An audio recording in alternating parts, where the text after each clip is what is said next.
Bonjour et bienvenue sur la chaîne. Aujourd'hui, nous terminons notre visite de la Normandie et dans cette dernière vidéo, nous allons vous montrer plusieurs endroits à visiter très près de Rouen. Et si vous aimez notre vidéo, n'oubliez pas de nous donner like, de vous abonner et d'activer les notifications afin que vous sachiez quand nous avons téléchargé une nouvelle vidéo.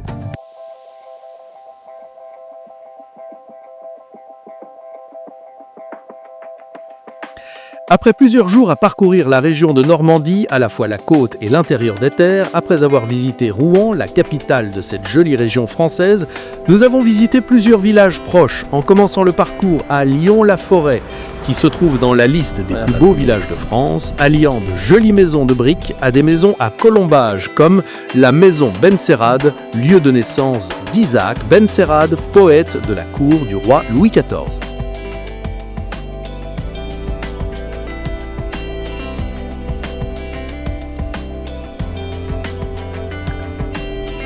Cette magnifique maison se trouve sur la place Isaac Benserade, une petite et magnifique place triangulaire entourée de cafés et de restaurants et magnifiquement ornée de fleurs. En son centre, nous trouvons la halle,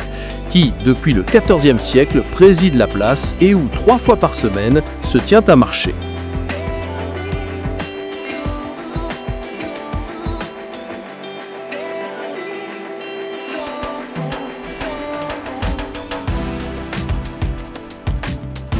Curiosité, le village est construit autour d'un château qui a commencé comme une place forte en 1060 sur ordre de Guillaume le Conquérant, son fils construisant ensuite le château au XIIe siècle.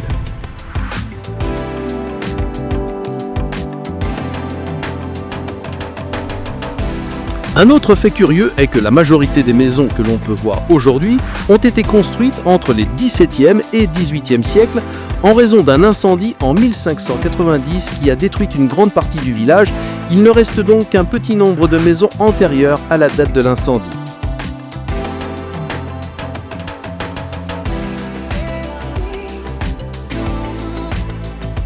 De cette période postérieure à l'incendie date la mairie, un bâtiment en briques magnifiquement décoré de fleurs et qui fut construit en 1782.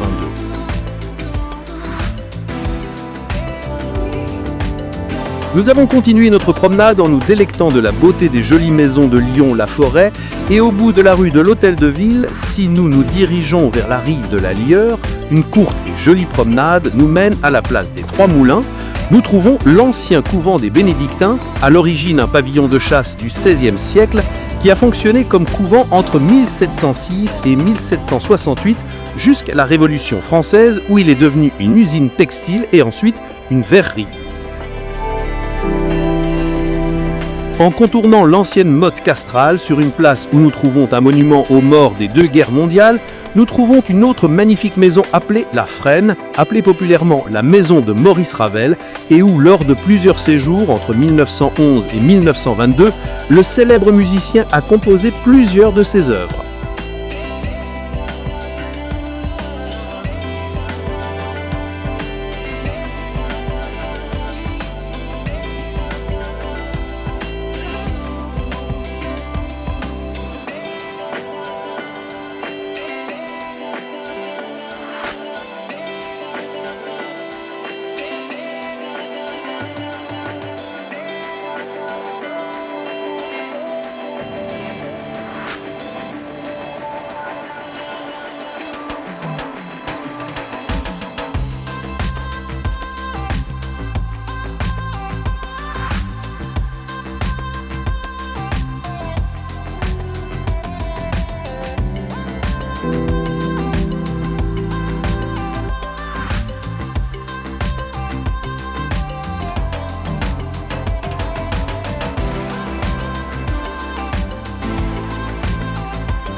Notre visite du magnifique village de Lyon-la-Forêt terminée, nous nous sommes dirigés vers le sud, sur les rives de la Seine, avec l'intention de terminer à Giverny, notre visite de la Normandie, mais auparavant nous avons décidé de nous arrêter à Vernon, une petite ville d'environ 25 000 habitants, où nous ferons une petite halte sur les rives de la Seine.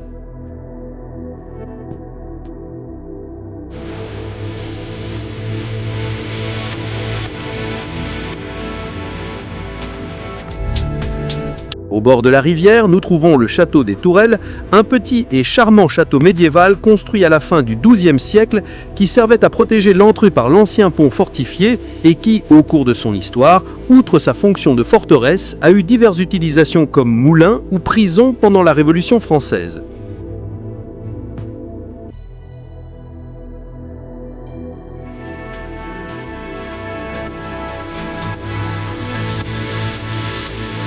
À côté du château, dans la rivière, nous trouvons le Vieux Moulin, dernier survivant des 6 moulins à blé construits sur les piliers du pont médiéval, fonctionnant jusqu'en 1849 et qui fut une source d'inspiration pour des artistes comme Claude Monet.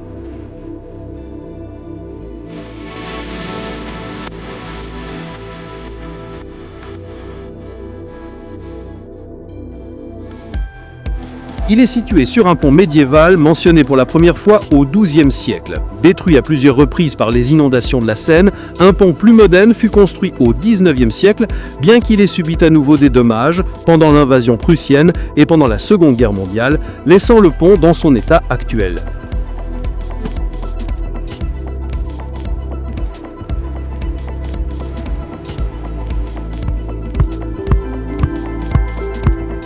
Depuis Vernon, nous avons traversé la rive de la Seine et nous nous sommes rendus tout près, arrivant à Giverny, qui, comme nous l'avons dit, sera le dernier endroit que nous visiterons en Normandie. Depuis le parking et après avoir traversé la route par un passage souterrain, nous sommes arrivés à ce petit village célèbre pour les peintres impressionnistes et surtout pour Claude Monet, car pendant 43 ans, entre 1883 et 1922, fut la demeure du célèbre peintre impressionniste.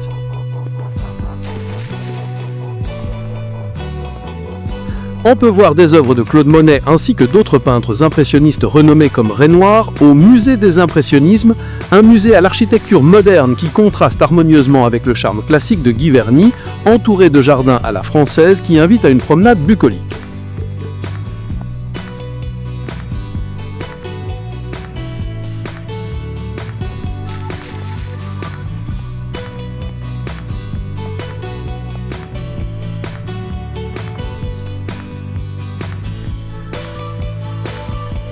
Poursuivant notre promenade, nous sommes arrivés à ce qui est, sans aucun doute, l'un des endroits les plus célèbres et les plus visités de Giverny.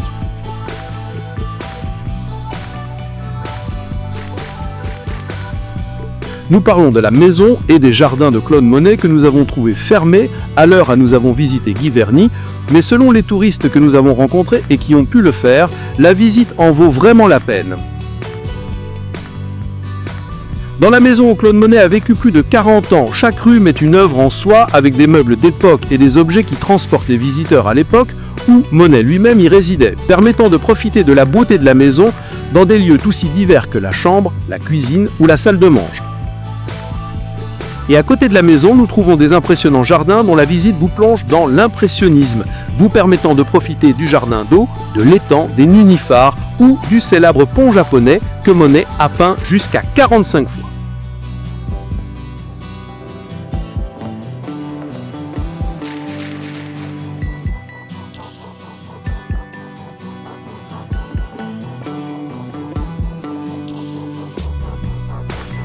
Nous avons changé le sens du parcours pour nous diriger vers l'église de Giverny, en trouvant de chaque côté de la rue plusieurs galeries d'art, ou l'ancien hôtel Baudy, aujourd'hui transformé en restaurant, mais qui était autrefois un hôtel où des artistes français et surtout américains passaient de longues périodes.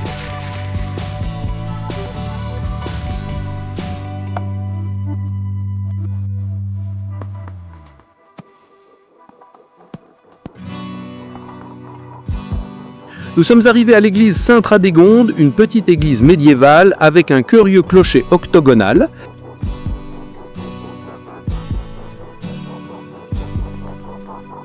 À côté de l'église se situe le cimetière, où nous trouvons la tombe de 7 aviateurs britanniques qui, lors d'une mission à bord d'un bombardier Lancaster, ont été abattus dans la nuit du 7 au 8 mars 1944, leur avion s'est écrasant au sud de Giverny.